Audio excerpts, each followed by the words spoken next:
et bienvenue sur les plateaux de la Télé de Lyon dans notre émission 89% féminine.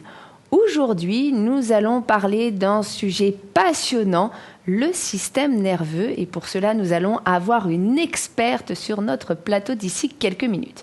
Mais avant de rentrer dans le vif du sujet, faisons un grand bonjour à notre chroniqueuse. Bonjour Charlène. Bonjour Nathalie. J'espère que tu vas bien. Oui, merci, très bien et toi? Eh bien, parfaitement. On va justement parler du système nerveux et de comment le système nerveux peut impacter notre productivité en tant qu'entrepreneuse, mais aussi finalement les objectifs que l'on peut se mettre pour pouvoir développer notre activité. Alors pour cela, nous allons rencontrer aujourd'hui Carole Vrignon. Bonjour. Bonjour Carole. Bonjour Carole.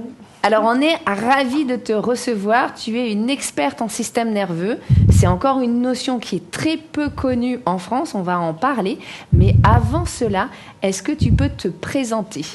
Oui, donc j'ai 49 ans et j'ai d'abord travaillé 20 ans en entreprise, dans les études marketing et comme directrice développement durable, jusqu'à arriver à un burn-out et des problèmes de santé. Et finalement, c'est en récupérant de cette expérience que j'ai commencé à m'intéresser, à me reconnecter au corps. Et je suis devenue professeure de yoga thérapeutique. Et à ce moment-là, j'ai commencé à découvrir le sujet du système nerveux. Et progressivement, j'ai complété mes formations et j'ai découvert des coachs système nerveux aux États-Unis qui coachent des dirigeants, des cadres dans des grandes entreprises et des entrepreneurs.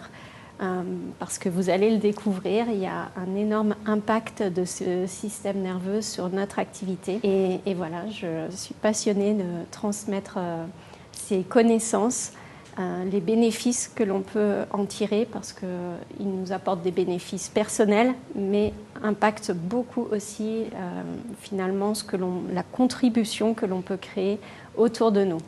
Alors justement, on va rentrer dans le vif du sujet, parce que moi, il y a quelques semaines, quelques mois avant de te rencontrer, je ne savais pas ce qu'était le système nerveux. Est-ce que tu peux nous le définir ? Ok, donc ce système nerveux, c'est tout un réseau que l'on a à l'intérieur de notre corps qui finalement part du bout de nos orteils et monte jusqu'à notre cerveau.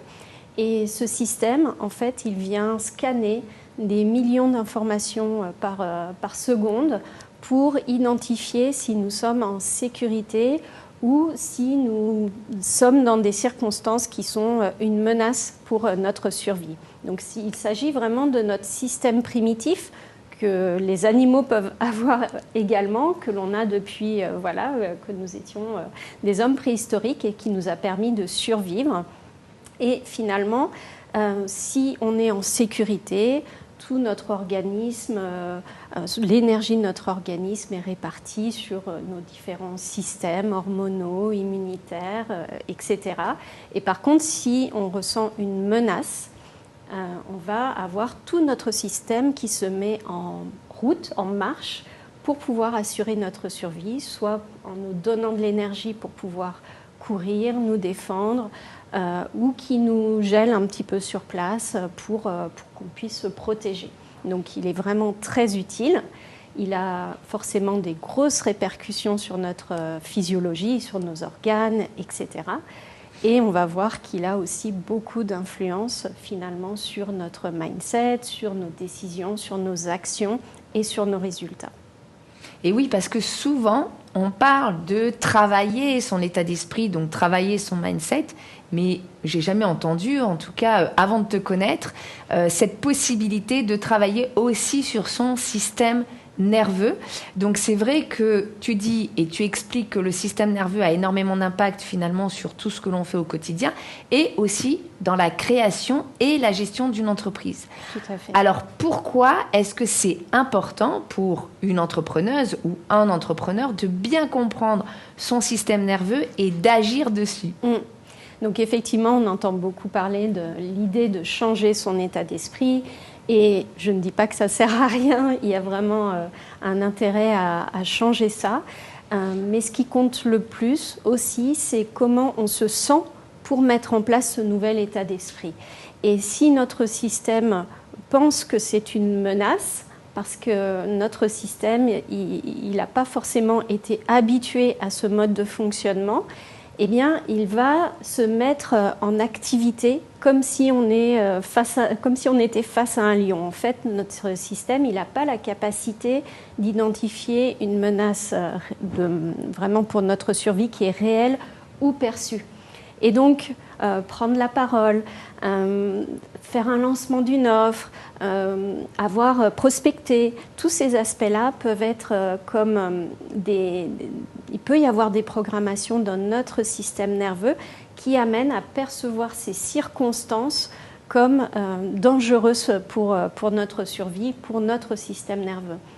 J'aime bien donner l'exemple, alors, pour les animaux, quand il y a un zèbre qui est tranquillement dans la savane et qui commence à entendre finalement un lion qui arrive, ce n'est pas le lion qui fait en sorte que le zèbre ait peur.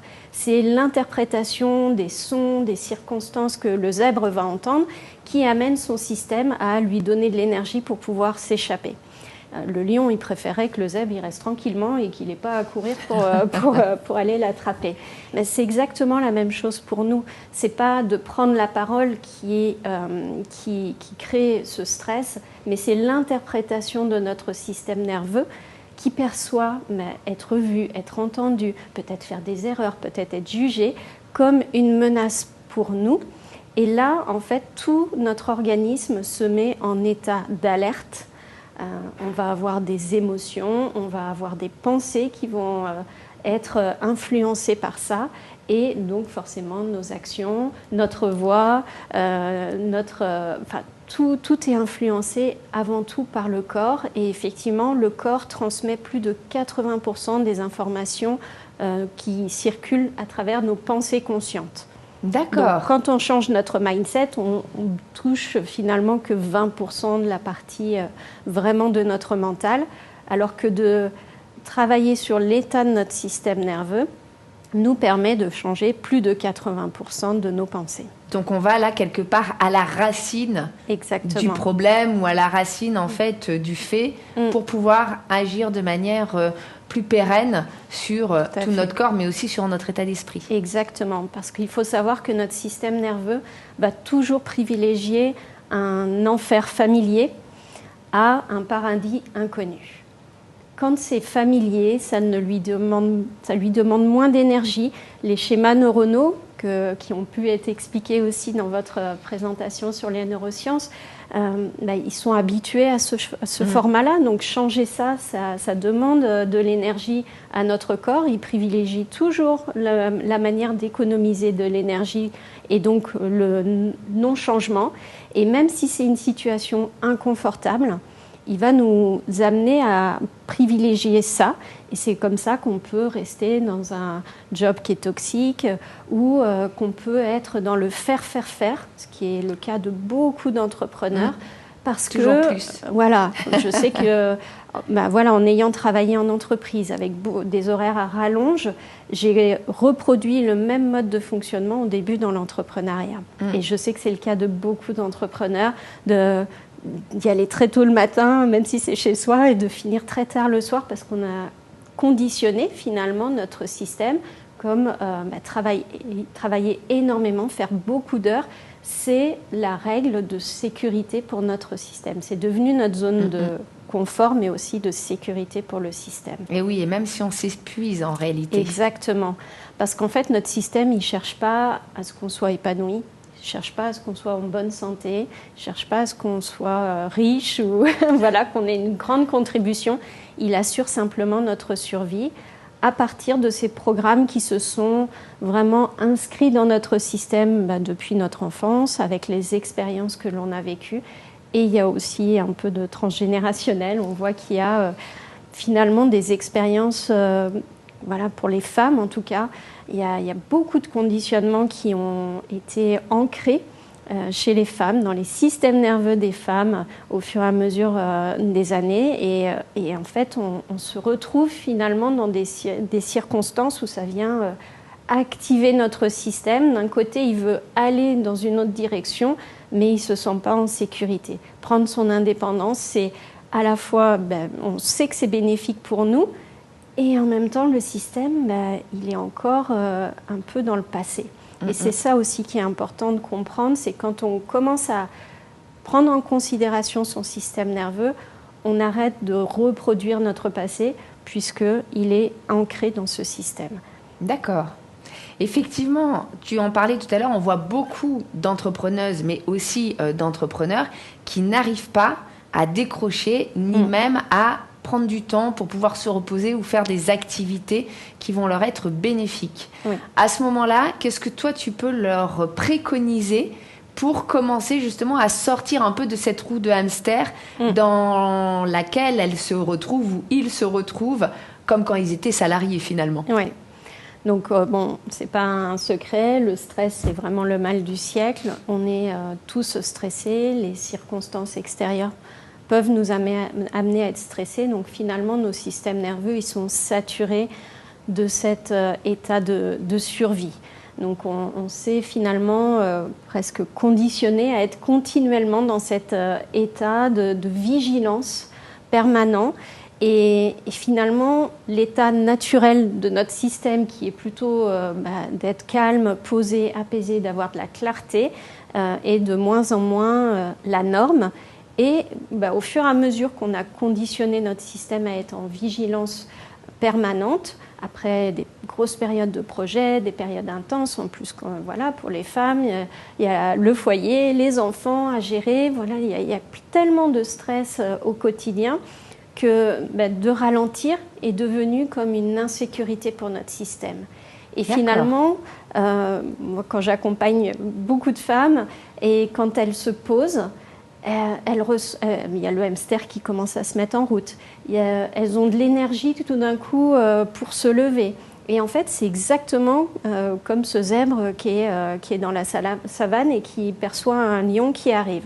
En fait, notre rythme cardiaque s'accélère, notre respiration se raccourcit, notre sang va être plus présent dans les jambes et dans les bras pour courir et se défendre, mais aussi au niveau de notre cerveau, et c'est là où ça impacte énormément.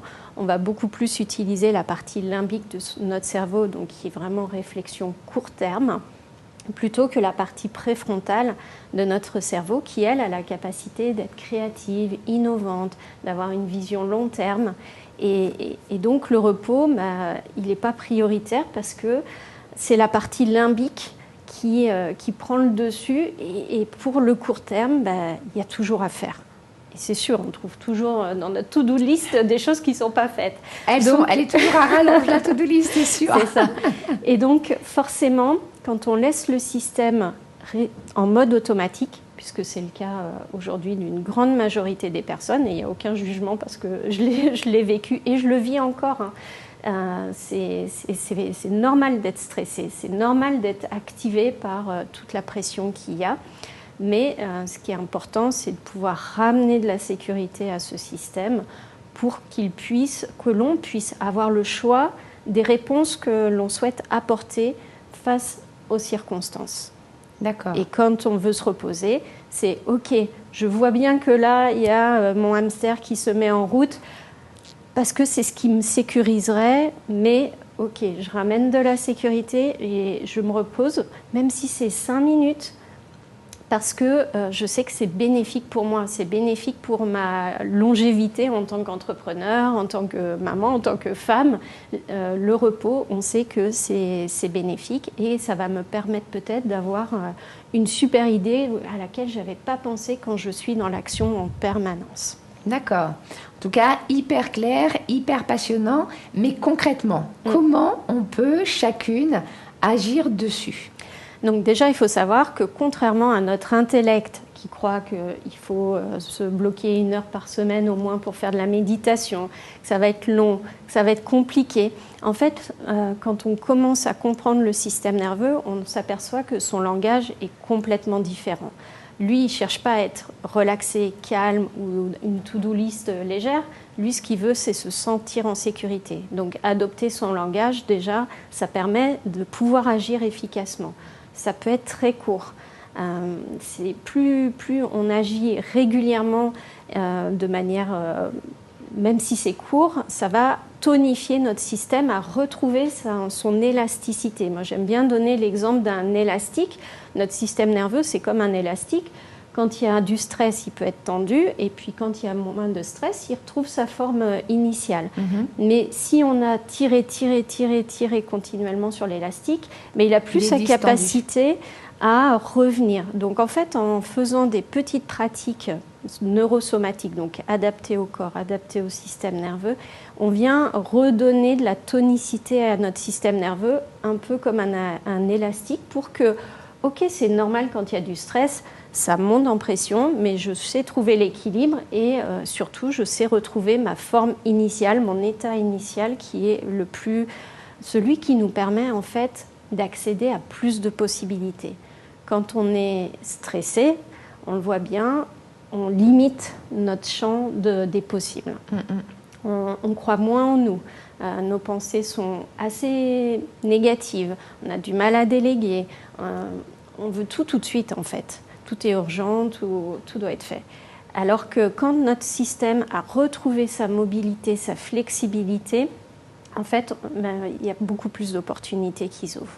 On est plus capable de voir aussi les choses. En fait, notre nerf optique est de manière aussi un peu moins physique, mais en fait, notre capacité à voir les choses est différente.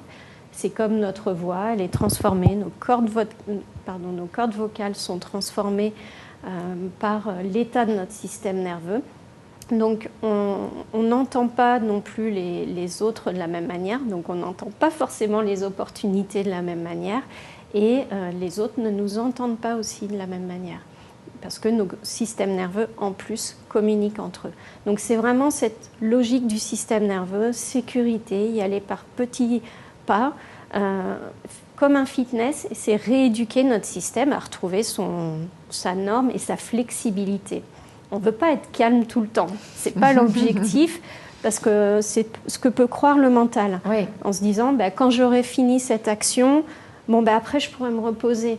Mais en fait, ce n'est pas ça. Ce qu'on veut, c'est avoir cette capacité à vivre les hauts et les bas. Il y en a beaucoup dans l'entrepreneuriat, mais avec cette flexibilité, cette souplesse et surtout sans perdre notre capacité à voir les opportunités, à être créative, à être innovante. Et j'imagine que bien évidemment, lorsqu'on arrive à avoir un système nerveux du coup en sécurité, on a énormément de bénéfices finalement sur notre business. Oui, puisque comme je l'évoquais, on utilise une partie différente de notre cerveau. On utilise justement la partie la plus évoluée de notre cerveau, cette partie préfrontale. Donc cette partie, elle a la capacité déjà d'être plus dans cette réflexion long terme, d'être plus ouverte. C'est aussi avec cette partie-là qu'on apprend mieux, qu'on se forme mieux. En fait, un système nerveux qui est dérégulé, qui est vraiment dans le stress permanent, n'a pas beaucoup la capacité au changement et à intégrer des nouvelles choses. Donc c'est aussi pour ça que ça serait vraiment passionnant de pouvoir développer ça dans les entreprises, mais déjà pour soi-même, ne pas attendre que ça vienne de l'extérieur, parce que des circonstances challengeantes, il y en aura toujours. Mais par contre, revenir vraiment sur sa capacité à soi, à vivre ça, c'est ce qui nous permet d'utiliser notre meilleur potentiel. Eh bien, merci beaucoup en tout cas pour finaliser. Et avant justement de voir cette capsule vidéo où tu nous expliques comment fonctionne le système nerveux, est-ce que tu as quelques conseils à nous partager, peut-être qui pourraient être mis en pratique immédiatement ? Alors, c'est important de notifier ce qui se passe. Donc déjà observer quand il y a le rythme cardiaque qui s'accélère ou quand on sent nos mâchoires qui se crispent, ce genre le corps, nos pensées, quand on a des pensées de jugement, c'est vraiment intéressant d'observer ce qui se passe et de se dire ok, là il y a mon système de protection, de survie qui est un peu en mode action.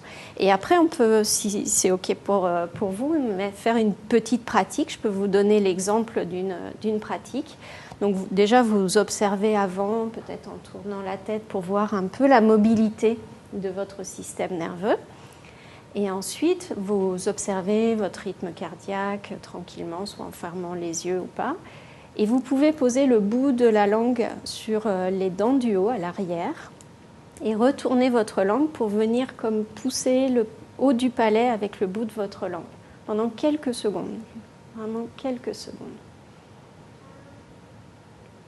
N'oubliez pas de respirer. Vous pouvez relâcher et observer juste votre rythme cardiaque, peut-être le rythme des pensées. En fait, il y a des terminaisons nerveuses en haut du palais qui permettent juste d'informer le palais et le cerveau, donc, et votre système nerveux, bien sûr, que vous êtes en sécurité. En fait, c'est des micro-petites choses. Puis après, vous pouvez observer et peut-être que... Alors là, on l'a fait très vite. Vous pouvez essayer de le faire un petit peu plus longtemps ou plusieurs fois, 2 fois, 3 fois. Et puis, vous verrez que finalement, votre cou, il va être beaucoup plus mobile. Donc voilà, ce sont des micro-ajustements. Ça peut être prendre la tasse de thé que l'on préfère, prendre le rayon du soleil entre deux mails que l'on rédige. Ça n'a pas besoin d'être trop long. Et quand on commence, c'est mieux d'ailleurs de commencer avec des petites touches pour que le système s'habitue progressivement à retrouver de la sécurité, parce que c'est justement de vouloir aller trop vite, trop loin, qui va créer une résistance plus importante. Encore une fois, notre système préfère un enfer familier à un paradis inconnu. Donc, il est préférable d'adopter sa logique et de le faire par petites touches, progressivement, pour pouvoir intégrer des résultats et des bénéfices sur le long terme. Eh bien, génial. Merci beaucoup en tout cas pour tous tes conseils. On va enchaîner justement avec une vidéo explicative de quelques minutes sur comment fonctionne le système nerveux et on se retrouve juste après. Ok. Je vous laisse découvrir votre système nerveux. Je sais, c'est incroyable d'imaginer que tout ce réseau est à l'origine de vos émotions, de ce que vous pensez, des comportements et habitudes que vous avez et ceux que vous n'avez pas alors que vous le souhaiteriez. Il est à l'origine de vos réactions, des paroles que vous exprimez, mais aussi de votre capacité à écouter les autres et à ce qu'ils aient envie de vous écouter. Créer un partenariat avec votre système nerveux, comprendre son langage et reprogrammer les schémas qu'il utilise pour vous protéger, c'est le voyage passionnant que je vous propose pour incarner un nouveau standard de réussite et d'équilibre. Devenez cette personne inspirante et performante qui, par sa compréhension profonde de soi, crée un impact mémorable.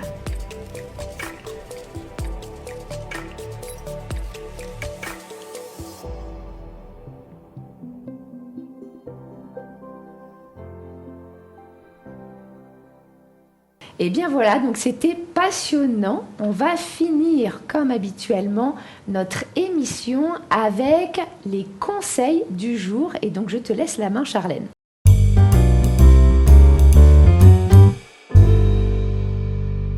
Merci Nathalie.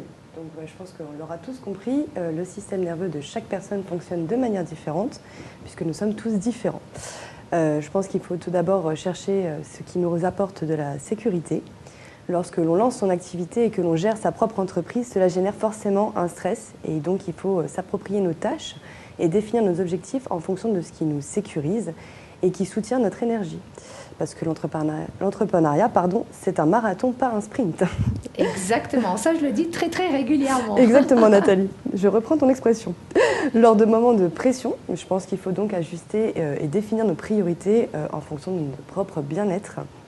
Alors je pense qu'aujourd'hui, les conseils que nous pourrions vous donner, ce serait se sentir dans un environnement déjà tout d'abord apaisant et sécurisant. Je pense que c'est la base, quand on travaille en plus surtout de chez soi. Organiser ses différentes tâches en fonction de ses capacités physiques et morales et organiser son temps sur chacune d'entre elles. Bien sûr, apprendre à s'écouter et écouter notre corps, mais surtout nos pensées et nos ressentis. Définir ses priorités. Définir un objectif, par exemple, de chiffre d'affaires sur la mesure du réel, de ce que l'on peut produire physiquement et moralement, à la baisse comme à la hausse. Et bien évidemment, donc du coup, s'adapter.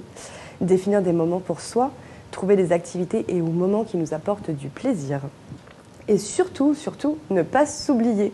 Il ne faut pas hésiter à tester plusieurs méthodes tout en sachant que ce qui convient à l'un ou à l'autre ne vous conviendra pas forcément. Et il faut aussi trouver ce qui nous apaise et qui contribue à notre épanouissement personnel. Donc je pense qu'au jour d'aujourd'hui, l'entrepreneuriat est quand même une très belle étape dans votre vie, puisque je suis aussi passée par là. Mais il est important de rester en accord avec vous-même pour pouvoir progresser et évoluer de manière pérenne et sereine. Et je pense aussi, surtout, qu'il ne faut pas oublier de nous respecter, car en fonction d'une même situation, nous n'avons pas tous les mêmes réactions, les mêmes ressentis, et il n'y a pas de bonne ou de mauvaise solution à une situation. Le plus important, c'est de savoir l'appréhender de manière sereine pour soi. Pour ne pas casser les habitudes de cette chronique, je vous laisse avec une petite citation, donc celle-ci. « Comme un être humain, une entreprise doit disposer d'un mécanisme de communication interne, un système nerveux pour coordonner ses actions. » De Bill Gates. Effectivement. Alors, qu'est-ce que tu en penses de cette petite citation, Carole? Mais oui, en fait, ce système nerveux, c'est le cœur du réacteur. En fait, c'est ce qui est central. Et comme tu l'as évoqué, de le considérer, ça permet d'aller à la racine, d'à la fois mieux se respecter et ne pas être dans la force tout le temps basée sur des conditionnements, tout en se donnant la capacité de reprogrammer ce système pour que ce que l'on désire créer, la manière dont on désire créer notre activité en tant qu'entrepreneur, avec comment on souhaite travailler, avec quel type de client, quel type de revenus, ça devienne finalement progressivement notre norme de sécurité dans notre système nerveux et comme ça, tout le reste suit. D'accord, bon ben super. Eh bien, merci beaucoup en tout cas à toutes les deux. Merci Charlène pour ces conseils de fin d'émission. Merci Carole d'être venue sur notre plateau expliquer ce sujet passionnant que finalement peu de Français encore aujourd'hui connaissent, mais qui peut être un vrai changement global dans la manière d'appréhender l'entrepreneuriat. Merci également à nos auditrices et nos auditeurs, toujours plus nombreux auprès de cette émission. N'hésitez pas, si vous souhaitez commenter, partager, à laisser des commentaires directement ou à nous envoyer un email à émission@la-tribu-digital.fr. Nous serons ravis de pouvoir vous répondre. Cette émission touche maintenant à sa fin. On se retrouve d'ici un mois avec un nouveau sujet tout aussi passionnant. À très vite!